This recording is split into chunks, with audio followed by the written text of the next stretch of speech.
네, 저희 민주당은 오늘 2026년 첫 현장 최고위원회로 서울 가락동 농수산 시장에 왔습니다. 축구장 78개 면적 16만 평, 동양 최대 시장입니다. 이곳에서 하루에 트럭 5만 대가량이 여기를 왔다 갔다 한다고 그럽니다. 대한민국의 농수산물이 가락시장에 모이고 또 여기서 우리 소비자 국민들의 밥상으로 올라갑니다. 오늘 저희는 와서 청소 봉사를 했습니다. 경매가 끝난 어지러운 비닐 그리고 망 같은 것을 청소를 하면서 그런 생각이 들었습니다. 청소를 하고 나니까 이렇게 깨끗하고 보기 좋았습니다. 쾌적했습니다. 내란 잔재도 깔끔하게 청소를 해서 국민들에게 쾌적한 생활 환경을 만들어 드려야 되겠다라는 생각을 한편으로 했습니다. 이어서 사과 배달을 했습니다. 싱싱한 사과가 산지에서 올라와서 우리의 먹거리가 될 때까지 수많은 사람들이 땀이 필요했겠구나 그런 생각이 들었습니다. 산지에서 제값을 받아야 되는 농민과 그리고 또 좀 더 값싸고 싱싱하고 맛있는 그런 사과를 또 먹어야 되는 소비자 관계 속에서 유통 구조를 어떻게 하면 개선할까 하는 생각도 또한 했습니다. 농민들에게는 소득이 보장되어야 하고 소비자인 우리 국민들은 또 값싸고 질 좋고 싱싱한 과일을 또 먹어야 하고 이 수급을 정확하게 예측해서 가격 안정도 필요하고 또 소득 보장도 필요하다는 그런 생각을 하면서 어떻게 하면 유통 구조를 좀 더 효율성 있게 해야 될 것인가 하는 생각을 그런 고민도 하게 되었고 농림부랑 이 부분도 머리를 맞대고 더 고민해야 되겠다 그런 생각을 했습니다. 아까 청소하면서 내란 잔재 청소를 생각했듯이 사과 배달을 하면서 이 내란에 대해서 아직도 사과를 하지 않고 있는 국민의힘 모습을 보면서 우리 소비자들이 국민들이 싱싱한 사과를 당연히 먹어야 하겠지만 이 썩은 사과라도 철진한 썩은 사과라도 하지 않고 있는 이 국민의힘 모습을 보면서 이분들이 국민들의 자격이 있는가 국민들의 마음을 헤아리고 있는가 그런 생각도 또한 했습니다. 오늘 이 가락시장에 와서 이 아침을 여는 새벽 공기를 마시면서 아침을 여는 이런 선량한 국민들을 보면서 이분들의 눈에서 지난 1년 동안 얼마나 많은 눈물을 흘리게 했고 또 일상이 망가져서 얼마나 불안에 공포에 떨었던 그런 선량한 국민들을 생각하면서 사과 배달을 하면서 그런 생각이 좀 들었습니다.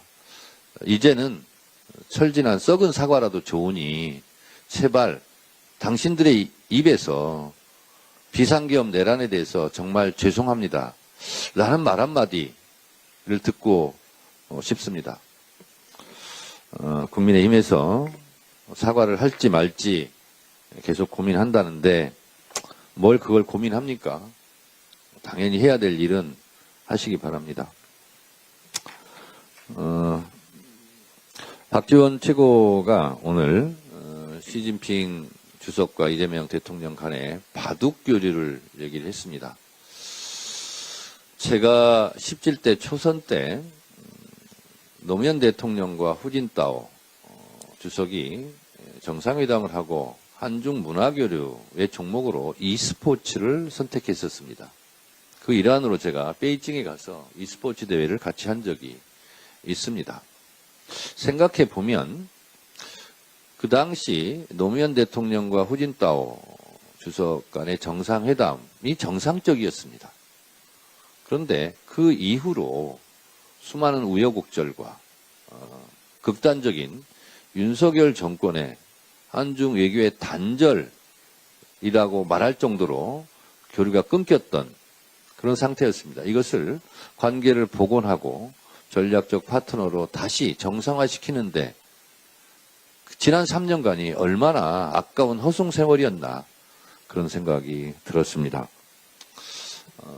이재명 대통령과 시진핑 주석이 샤오미, 선물 받은 샤오미로 셀카를 찍는 장면, 그리고 바둑 교류를 하자는 그런 합의, 그리고 에이펙 때 바둑판을 선물했던 이재명 대통령, 이것이 한편에 바둑을 두는 듯한 그런 양 정상이 서로 묘수를 두고 있는 듯한 그런 느낌이 들었습니다. 바둑 교류로 교류를 한다고 했으니 그동안 내란으로 일상이 망가진 것처럼 윤석열 정권 때 망가진 한중 관계가 정상화되는 그런 신호탄이 되었으면 좋겠습니다. 국가 경제라는 것은 안정적일 때 그리고 민주화의 토대 위에서 발전하는 것입니다. 이재명 정부가 출범하자마자 국가가 정상화되고 안정화가 되니까 코스피도 2,700에서 지금 더블로 가지 않습니까? 4,500을 오르내리고 있습니다. 이만큼 경제는 심리이고 그 심리는 안정을 기반으로 하고 있습니다. 윤석열 정권 때 망가뜨린 대한민국 경제도 정상화 시키도록 최선을 다하겠습니다.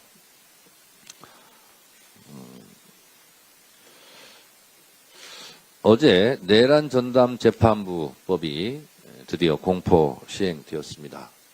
내란 전담 재판부의 가장 큰 특징은 조희대 대법원장의 입김을 차단한 것입니다.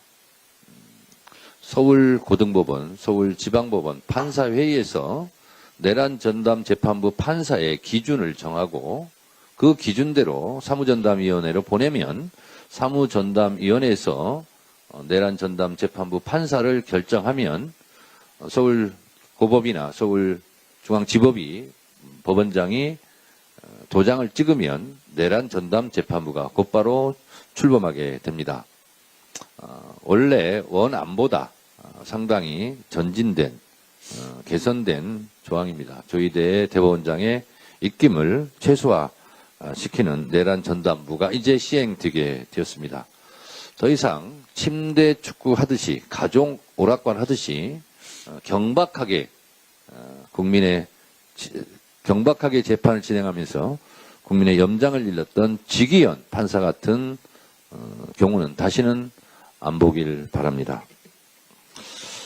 통일교 신천지 의혹을 파헤칠 검경 합동수사본부도 구성되었습니다. 통일교 신천지를 같이 수사하게 됩니다. 이렇게 검경 합동수사본부도 발족한 만큼 이제 통일교 신천지 특검을 못할 이유가 없습니다. 이재명 정부 하에 검경 합동수사본부가 구성되었는데 국민의힘은 중립성, 공정성을 문제 삼지 않겠습니까? 이재명 정부의 검찰, 이재명 정부의 경찰에서 제대로 수사하겠느냐, 중립적으로 하겠느냐, 공정하게 하겠느냐, 이렇게 불만을 늘어놓지 않겠습니까? 그러니까 그것을 원천 차단하기 위해서 특검을 하자는 겁니다. 더불어민주당은 더불어민주당이 특검 추천권을 하지 않겠다는 겁니다. 그리고 제3의 중립적인 단체 기관에서 특검을 추천하도록 그렇게 하는 법을 지금 제출을 했습니다. 그 제3의 추천 단체들은 법학 교수들입니다. 변호사들입니다. 더불어민주당 당적을 갖고 있는 교수나 변호사들이 아닙니다. 이렇게 중립적인 제3의 단체, 그런 교수들께서 추천하는 특검이라면 중립성, 공정성이 보장되지 않겠습니까? 못 받을 이유가 없다고 생각합니다. 통일교 특검하자고 그렇게 국민의힘에서 얘기했고 민주당이 하자고 했으면 하는 거고 신천지는 기왕 헌법 정신에 맞게 정교분리 원칙을 어긴 부분이 있다면 같이 특검하는 것이 맞습니다. 신천지를 굳이 빼자고 하는 것을 보면서 저는 굳이 넣어야 되겠습니다. 그래서 합리적으로 이런 부분이 결정되었으면 좋겠습니다. 저희는 올해 6월 3일 지방선거를 앞두고 2026년 현장 최고위원회도 많이 하고 앉아서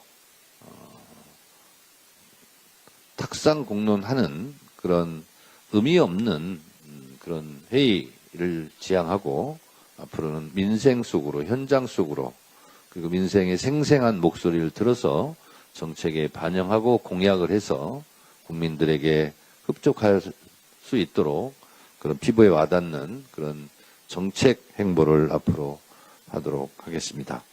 국민 여러분과 함께 손잡고 대한민국의 더 나은 내일을 위해서 같이 뛰도록 하겠습니다. 감사합니다. 고맙습니다. 이상